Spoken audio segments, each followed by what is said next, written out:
इसमें देखो जैसे n प्राकृतिक संख्याओं का योग का फॉर्मूला क्या होता है, n into 1 plus n plus 1/2। जैसे हम लोग यहाँ पे अगर इसको सॉल्व करते हैं 1 से लेकर 10 तक संख्याओं का योग याद करना है, तो n बराबर क्या हो गया 10 हो गया ना, तो सीधे हम रख देंगे 10 गुणे और 10 में 1 जोड़ेंगे कितना हो जाएगा 11, कितना हो गया काटेंगे यहाँ पे तो 55 हो गया, योग क्या हो गया 55 हो गया। लेकिन औसत का मतलब क्या होता है कि योग बटे क्या होता है, उतनी संख्या से भाग देना होता है। तो जैसे हम मान लेते हैं कि 10 संख्या है, ये योग निकल गया, भाग देंगे तो क्या हो जाएगा 5 ये होगा ना 5.5 होगा। अब यहाँ पे देख लेते हैं, जैसे हमारा योग का फॉर्मूला क्या है n इंटू 1/1 प्लस n/2। क्या हम इसको क्या कर लें n से भाग कर दे संख्या से, तो n से हम यहाँ भाग कर देंगे तो हमारा औसत का फॉर्मूला क्या बन जाएगा n प्लस बाई 2। जितने प्रकृत संख्या है तो हम क्या कर लेंगे एक जोड़ेंगे और दूसरे भाग करेंगे। जैसे कोई बोल दिया 1 से लेकर 100 तक प्राकृतिक संख्याओं का औसत ज्ञात करें, तो 100 में 1 जोड़ेंगे 200 भाग कर देंगे, कितना हो जाएगा 50.50 हो जाएगा। कितना का भी बोले, अब बोल दे कोई कि आपको बोल देता है कोई कि मतलब 149 तक प्राकृतिक संख्याओं का औसत ज्ञात करें, तो 2 सेकेंड में बनेगा। कि क्या करेंगे हम, n हमारा कितना है 149, उसमें 1 जोड़ेंगे 2 से भाग करेंगे, 1 जोड़ेंगे कितना हो जाएगा 150, 2 से भाग करेंगे कितना हो जाएगा 75। समझ में आ रहा ना। तो फॉर्मूला क्या हो जाएगा आपका यहाँ पे n प्राकृतिक संख्याओं का औसत का n, ठीक है n प्लस 1/2। केवल संख्या में क्या करना है, 1 जोड़ना है 2 से भाग करना है, यही आपका ट्रिक बनता है, यही आपको बताएगा लो। लेकिन यहाँ से आपको बेस से मालूम चला ना, क्या बोल रखा है कि प्रथम यही बोला ना कि प्रथम 50 प्राकृतिक संख्याओं का औसत ज्ञात करें, तो हमारे n बराबर क्या हो जाएगा, n बराबर क्या हो जाएगा 50। जब औसत की बात किया है तो औसत का फॉर्मूला क्या होता है, औसत का फॉर्मूला क्या होता है यहाँ पे आपको बताए थे कि n प्लस 1/2। 50 में हम 1 जोड़ दें और 2 से भाग कर दें तो कितना आ जाएगा 51 करेंगे तो कितना हो जाएगा, क्या हो जाएगा 25.4। ठीक है। तो और भी फॉर्मूला हम लोग देखते हैं, जैसे n सभी सम संख्याओं का योग पूछ जाता है कभी कभी, n सभी सम संख्याओं का औसत। तो सबसे पहले योग निकालने का हम लोग फॉर्मूला क्रिएट करेंगे। तो फॉर्मूला का एक थोड़ा सा देख लो यहाँ पे, क्या हम यहाँ पे 2 कॉमन ले लेंगे, 2 कॉमन लेंगे तो ये क्या बच जाएगा, देखो क्या बचेगा, यही बचेगा ना 5 6 बचेगा ये ना 7 8 9, यहाँ हो जाएगा 10। ये बात तो समझ में आ गया ना। अब देख लो हमारे पास प्राकृतिक संख्या का फॉर्मूला क्या होता है, फॉर्मूला क्या होता है ये होता है ना n इंटू n प्लस होता है कि नहीं। अब देख लो यहाँ से 2 से 2 कैंसिल कर देंगे तो हमारे पास क्या आ जाएगा formula n into n plus 1। तो n सभी सम संख्याओं का औसत क्या हो जाएगा, n होगा और एक संख्या में जैसे एक संख्या हो गया उसे में 1 जोड़ के हम क्या कर देंगे गुणा हो जाएगा, तो सभी सम संख्याओं का औसत हो जाएगा। जैसे हम लोग इसको हम लोग जोड़ेंगे तो कितना हो जाएगा, जोड़ेंगे तो कितना हो जाएगा, देखो तो मान लेते हैं 10 कितने संख्या है 10 संख्या है ना, n बराबर कितना है 10, तो यहाँ 10 लिखेंगे और यहाँ कितना हो जाएगा 10 1 11, कितना हो जाएगा 110, क्या हो जाएगा 110। इसको भी जोड़ेंगे तो क्या हो जाएगा 2 6 12 20 30, कितना हो जाएगा क्या 42 56, फिर 16 कितना हो जाएगा 56, बताओ 72 8 20, इसका मतलब प्रूव हो गया। तो हमारा योग का फॉर्मूला जो कितना आसान है, कहाँ से हम लोग निकाल लिए, इन प्राकृतिक संख्याओं का योग से हम लोग फॉर्मूला को क्या कर लिए वहां से निकाल लिए। और बोल रहे ना कि इंडिया के बहुत कम टीचर लोग को ये पता होगा कि फॉर्मूला कहाँ से बना है, बहुत कम लोगों को पता होगा जितने कंपटीशन पढ़ा रहा है लोग। ठीक है, सीधे सीधे कहेगा लिख लो आज, लेकिन हम लोग सामने तक क्रिएट कर रहे हैं ना आपको। तो यहाँ पे साइंस बन गए, औसत की बात करेगा तो औसत 100, ये 10 है ना हमारे पास, योग हो गया, इससे कितना 10 संख्या है ना 10 संख्या है, तो हम भाग कर देंगे तो कितना हो जाएगा 11।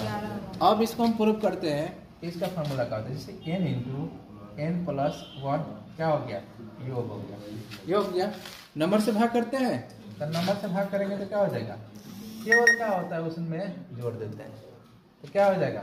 और किसी भी चीज़ का अगर पूछ रहा है बोल देगा आपको एक से लेकर 50 तक सभी सम संख्याओं का औसत ज्ञात करें, 50 में एक जोड़ देनी, आंसर हो गया। लेकिन एक भाषा और बोल रहा है एक से लेके 100 के बीच सभी सम संख्याओं का औसत ज्ञात करें।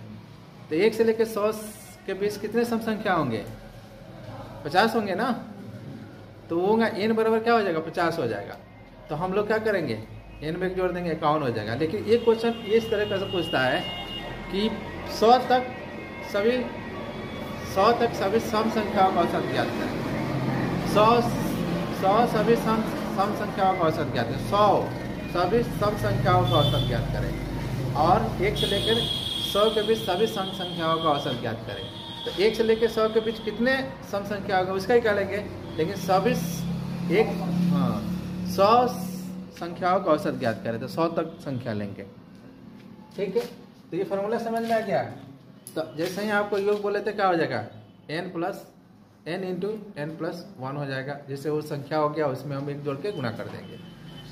अगर औसत बोले तो क्या करेंगे, हम जो संख्या है उसी को क्या कर लेंगे, हम एक जोड़ देंगे, औसत हो जाएगा। क्वेश्चन क्या दे रखा है, लगता है 40 संख्याओं का औसत क्या होगा, 40 संख्याओं का औसत बोला है। ठीक है, 40 सम संख्याओं का औसत। तो हम यहाँ पे सम संख्याओं का फॉर्मूला क्या बताए थे, योग का क्या बताए थे हम, यहाँ पे योग का बताए थे आपके लिए कि n इंटू और उसमें एक खाली जोड़ देना है और गुणा कर देना है, जो नंबर होगा ठीक है उसमें जोड़ के गुणा कर देना है। लेकिन ये औसत है तो औसत के लिए क्या करेंगे, ऐसे भाग करते हैं ना तो क्या हो जाएगा, क्या हो जाएगा, यही फॉर्मूला होता है ना औसत का। औसत का फॉर्मूला होता है n प्लस 1। अब ये 40 है, 40 में एक जोड़ देंगे औसत क्या हो जाएगा, 41 हो गया। ठीक है, लेते हैं इसमें n सभी विषम संख्याओं का योग और n सभी सम संख्याओं का n सभी विषम संख्याओं का औसत। ये फार्मूला क्रिएट कैसे होता है, सबसे पहले हम लोग बहुत छोटा हम चीजों के डेटा लिए है, क्या लिए है, ये क्या होता है, एक विषम है, ये भी विषम है, ये भी विषम है, कितने संख्या है, 4 है ना, कितने संख्या है, n बराबर 4। तो हमारा सीधा फार्मूला क्या हो जाता है, n का हम पावर कर लेते हैं, इसका पावर करेंगे तो कितना हो जाएगा, 16 हो जाएगा। तो इसका योग क्या हो जाएगा, n स्क्वायर हो गया। अब आपको लग रहा है ना कि हाँ चलो कि मान लेते हैं हम 4 कहाँ लिए, तो आप और भी एक स्टेप बढ़ा लीजिए ना, इसके बाद से विषम क्या होगा, 9 होगा। अब संख्या कितने, n बराबर कितना हो गया, 5 हो गया, इसको बोल के 25 आ रहा है ना, जोड़िए आ रहा है कि नहीं, 4 9 16। आपको लग रहा है ना कि और भी हमको थोड़ा सा कॉम्प्लेक्स हो रहा है, गलत तरीका से हम बता रहे हैं, तो एक और बढ़ा लीजिए, एक और बढ़ा लेंगे तो क्या हो जाएगा, 11। अब कितने संख्या n बराबर 6, वर्क करेंगे कितना हो जाएगा, केवल और तो जोड़ लीजिए कि आपके सामने तो सीधा सीधी मैंने सामने तो आपके डेटा है और सामने हम ट्रिक भी बता रहे हैं, तो क्या हो जाएगा, जोड़ेंगे तो कितना हो जाएगा, 9 16 25 11 36। इसके मतलब योग का फॉर्मूला क्या हो जाता है, n स्क्वायर हो जाता है ना। अब देखो औसत के लिए क्या होता है, जो हम मान लेते हैं यहाँ पे कितने तक लिए हैं, 5 तक लिए हैं ना, 1 2 3 4, यहाँ पे 5, चलो 5 तक हम लिए हैं, 5 तक हम लेते हैं। तो n बराबर क्या हो गया 5, यहाँ पे हम क्या ले लिए, n बराबर 5। और औसत के लिए क्या करते हैं, उसमें भाग करते हैं। ये 25 हमारे प्राप्त हुआ, हम इसमें क्या कर लें, 5 से भाग करेंगे ना तो क्या हो जाएगा, 5 से आएगा। तो औसत के लिए फॉर्मूला क्या हो जाएगा, हम क्या कर लेंगे, यही करेंगे ना, n स्क्वायर में n से भाग कर देंगे तो क्या हो जाएगा, हमारा कट जाएगा, तो लेना होगा ना। तो क्या हो जाएगा, n स्क्वायर किसके लिए, योग के लिए, और खाली n किसके लिए, औसत के लिए। अब आपके पास जैसे क्वेश्चन आएगा, बोल देगा कि 1 से लेकर सभी 1 से लेकर 50 के बीच सभी विषम संख्याओं का योग ज्ञात करें, तो कितने संख्या होगा, 25 होगा। तो 25 हो गया, उसको क्या कर लेंगे, वर्ग कर लेंगे, कितना हो जाएगा, 6 से 25 हो गया। फिर आपके पास क्वेश्चन ऐसे आता है कि 50, हाँ, प्रथम 50 तक सभी विषम संख्याओं का औसत याद करें। तो हम 50 n बराबर क्या हो जाएगा, 50 हो जाएगा, एक जो खाली वही आंसर हो जाएगा। उसका कि औसत का क्या होता है, n होता है। तो कितना भी बड़ा डेटा देता है, ठीक है, हम लोग देख लेते हैं, इस पर क्वेश्चन प्रैक्टिस करते हैं। क्वेश्चन क्या बोला है कि लगातार 50 विषम संख्याओं का औसत ज्ञात करें। तो हमारे पास n बराबर क्या है, 50 है। तो हमारे पास क्या बोला है, ये हम फॉर्मूला औसत के क्या बताए थे, योग के लिए क्या था n², औसत के लिए क्या था n। मतलब क्या हो गया आपका 85 हो जाएगा। तो आंसर क्या हो जाएगा इसका।